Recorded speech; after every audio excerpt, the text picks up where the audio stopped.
That's it. Now, adia ba kono ne say, debia no adia ba kwa meka ne say aware nyame na hihye.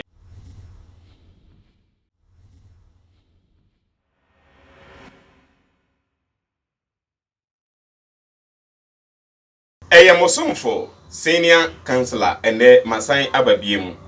Eye yeyiedie ye nkoso nti ana abre nyina mu no uhunu senior counselor say abre nyina mu no ya na meba okasa emfoni so. Who should marry?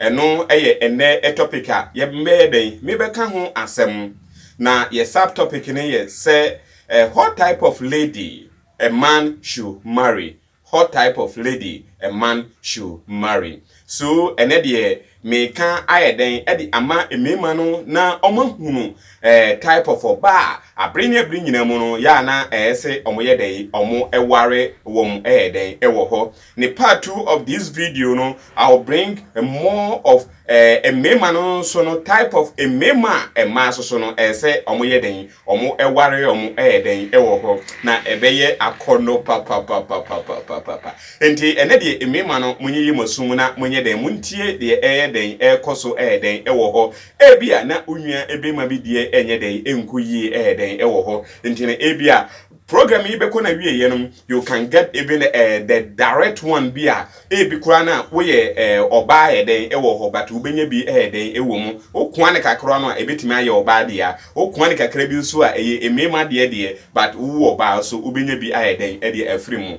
mosomfo senior counselor abeni ya benyina mu no ya na adwumasuo sa na ya na meye de den de ema nkrofo ene enema bebre no uko Facebook wa Senior Counselor Official, TikTok, Senior Counselor Official. Osan eba all the other social media senso obehunu Senior Counselor so den ewo ho. Ye ko point number 1 no, de ekwan be so ene ye se ye de ye hu oba papa ye be den ye be eware no den ewo ho. A lady who is very supportive.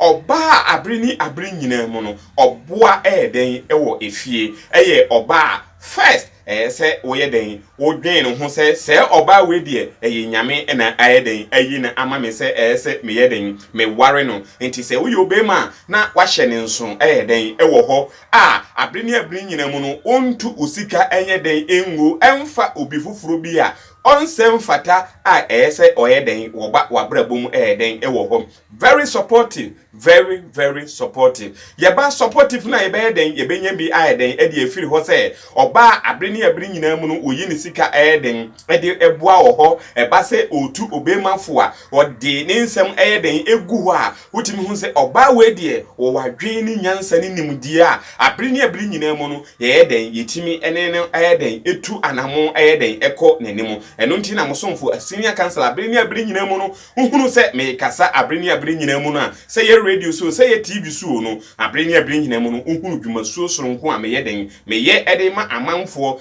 wawarie ekoyi a senior counselor manije na mahotoso sem wawarie besi yie wonkunim die be den ebeba wonhie die be den ebeba ewo bibie mu a wo be den ubeyi mu no abri nyina mu no senior counselor mani den Eji sonkon den ewo se ebia ho se wo be den wo ebedi yie den ewo ho de esan etuso emienu a den ewo hanse nu den honest and trustworthy. Oba wodo ho to no so na odi enokore enye oba wu no sebi udi no na obi fufuro so den di no because of sense ewiase asesa na ewiase sikasem enko eyie nti no ye wo ema bebre wo ha wo yere no pa no but na obi fufuro so den efa no den ewo ho se oba no oba wuntimi fa wo ho anya den ento no so onye nokore edini esoso den ewo ho enti na abri nyina mu no wonhyeda anya den enya ahotoso anya den emma no den ewo ho ye kwade etoso emiensa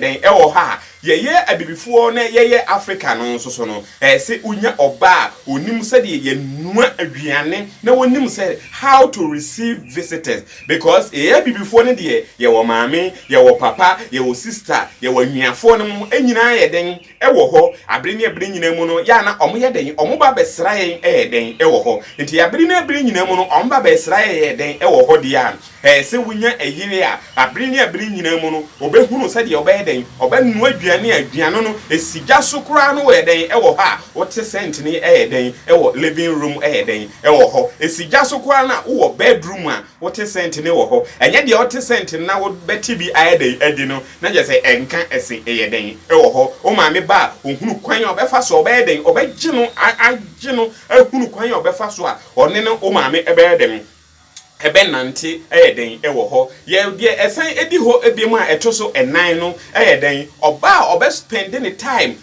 in lovely abiri nyina mu obetimi enwa aden atena ho na mo aden modi odo abiri nyina mu spending more time in the lovely affair ye oba bi wo ho a oni time kura na o se me kwakosra madam fu akua ayeden aba me kwakosra madam fu adwoa ayeden aba nti ono ne leisure time bia no wo nkrofo a wode yeden wode ekoko visit omo eyeden ewo ho ye hwe omo mo abrochire ye hwe omo mo Ghana hanse ya se Ghana hanse su te seta de wote abrochire so pepepe eyeden ewo ho ye ni time because of economy nti no ye adwuma 24/7 abiri nyina mu no ye adwuma eyeden ewo ho nti time kakra bi obenya bia no se ono atena ho na onu esusu enema ho na ono efa adwen eyeden ewo ho nti abiri nyina mu no se yehunu kwan a ye befa so a ye ni se oba no ebeden ye befa so ne ebe ware oba no eyeden ewo ho de esan etoso de ediho ebiemu a the fifth point no eyeden oba wo ye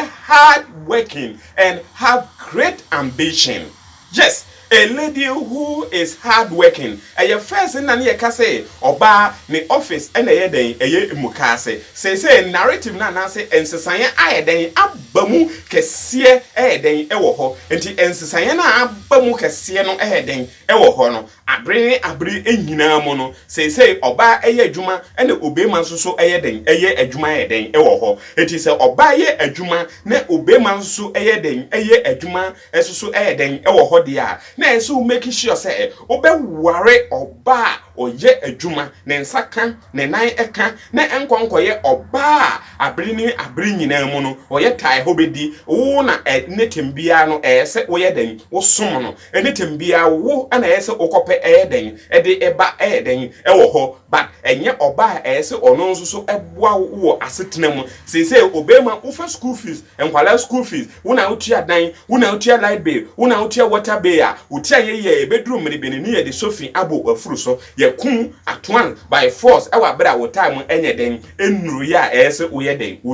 ubewu den ewo ho se ukofa se oba ni bidia enche wankase mu no wo be hye wo ho akonfo den ewo ho ye call the next point den ewo ho no a lady who can adjust to a new situation or can learn faster in a new situation. Say ye oba bi den ewo ho a oba no ebi enene sen ye wa mani bi wo ha emere esesa emere den edan no at times no ya na ema no bebre entanye den enhunu emre esesa say yeti eye a eboa yeden empaboa eboa yeden asetena no yeden wode de bia ne de wo dwen hu ne say de bia no obebo mesh kese dodo ayeden atugu ni tire so na okakoto human hair wakoto ho hair e wa bra edan ye rent ekosoro ye light bill ekosoro ye water bill ekosoro eyeden ewo ho say oba we no at times no otai eyeden eware no a onim new situation onim de eko owo abrabo no wonim sade asetena no eden eko wonim sade enhyehyeye eden eko enti se oba we mu abiri nyina mu no wo ware no a utimi nya serious case eden ewo ho because this lady can never adjust to any new situation anything bia no wo ye tai ho ebe ebedi eden ewo ho. Courage is the next point. Oba owo akukudro oba no abiri nyina mu no otimi hye ni kunu inkunan oh mira ene bi eni ho ochena no yebenya amana eden abroso ene na asetena na yeden ochena no ebeden ebesesa anytime be a lady who can inspire you, a lady who can change your life, a lady who can assist you in whatever you want to do no eno ni se oba no abiri nyina mu no se uhunu ekwan a obefa so a uni no ebe ɛyɛden ebetimi ahyehyɛ enema na makɔ manim abre enyinam no. The next point bi mu a ɛyɛden ɛwɔ hɔ ne say a lady who is your best friend. Yes, a lady who is your best friend. Our real our kwan a ye tunu ye nya enye dey enwie ye kura. Nti say our real abre nyina mu no anamon a ye tu a ye nya ne dey ye nya nuru ba bia de a na ese wodi show trim say obema na say oba na wo ye den okwa kokko ware no. The lady should be your best friend. Enya oba wo kwadwuma no so den eko adwuma. Oba wo ka wasem kire no a 3 days pe no wo behunu say wasem den eda abontin den ewo ho. Please subscribe to Senior Counselor channel. Share this particular video. It's my sole responsibility to bring you a nice video.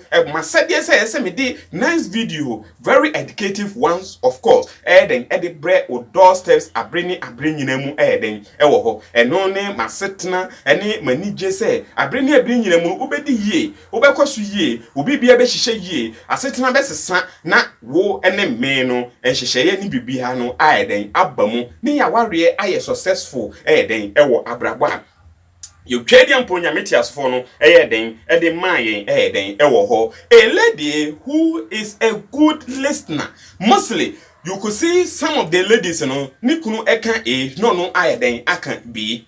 Ye wo mani bebre wo ho a o maso no ayese ye de prago den awurawura mu den ewo ho. Omuntie omukunu abrabo omuntie omukunu asetena nti se oba we no abre nyina mu no wo ho a woni no ayese o se o me manfa se me yiri nie but ne namfofo na den etu nefo enti da bia ya ne man bebiri den eka se wo bom pa ya den ama ne kunu no na obo empire den e de ama ne namfofo no because ne namfofo no ene the parliament ya omutu okunu efo den ewo ho enti yesesa no ne de ba ema no so side so a obo empire den ama oyire no na obo empire den e de ama ne namfofo because ne namfofo eni ne futufo kese pa enti abre nyina mu no se ehon so no wo hye ne nso den ewo ho. A great communicator enkitahudie ne nkomo eto asomu ne nkomo ye nkomo a enya nkomo a abre nyina mu no ekọ eba den ede entokwaso den eba.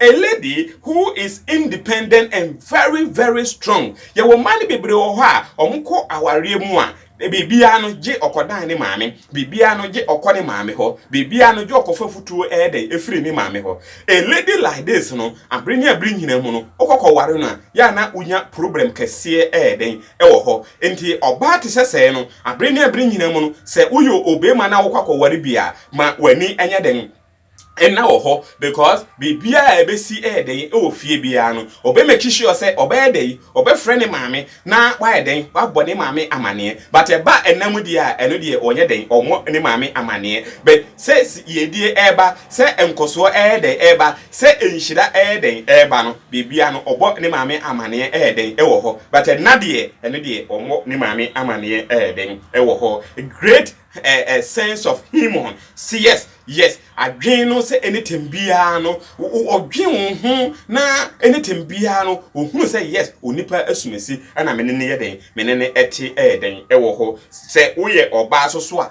otesa so a ma wani enye den enna ho. Yes, a lady who is creativity. Asetena ne ba so ohunu say asetena we no asesa enti quickly no say me yeden mesesa enema den ewo ho. So a lady like this no, make sure you get a lady who can change to a system no and tentem no create a new situation den ewo ho quickly said ye ebe ya asetena no ebe den ebe sesa den ewo ho.